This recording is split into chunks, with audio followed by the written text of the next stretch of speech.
আসসালামু আলাইকুম ওয়া রাহমাতুল্লাহি ওয়া বারাকাতুহু। সম্মানিত ফেসবুক বন্ধুরা, আশা করি সকলে আল্লাহর রহমতে ভালো আছেন। আল্লাহর রহমতে আমিও অনেক অনেক বেশি ভালো আছি। প্রিয় বন্ধুরা, আজকে আমি উপস্থিত আছি সাতক্ষীরার অন্যতম একটি উপজেলা কলারোয়া উপজেলায়। আমি দেখাতে চলেছি কলারোয়া উপজেলার বর্তমান সময়ের অন্যতম একটি দৃশ্য। ইতিমধ্যেই ভিডিও শুরু থেকে আপনারা উপলক্ষ করতে পারছেন।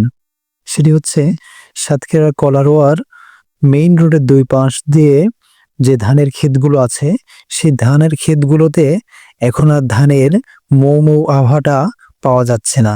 সেখানে পাওয়া যাচ্ছে সরিষা ফুলের হলুদের মেলার গন্ধ।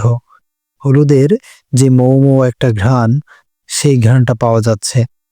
যেদিকেই দুচোখ যাচ্ছে শুধু হলুদ আর হলুদ। সরিষা ফুলের এই নান্দনিক দৃশ্য পথযাত্রীদের মনে সুন্দর একটি মনোভাব সৃষ্টি করছে। সাতক্ষীরার কলারোয়ার যে দৃশ্য, এই দৃশ্য দেখে পথযাত্রীরা অনেকে সেলফি তুলছে, অনেকে এখানে ঘুরতে আসছে, অনেকে বন্ধু বান্ধবদেরকে ভিডিও করে পাঠাচ্ছে, ছবি পাঠাচ্ছে।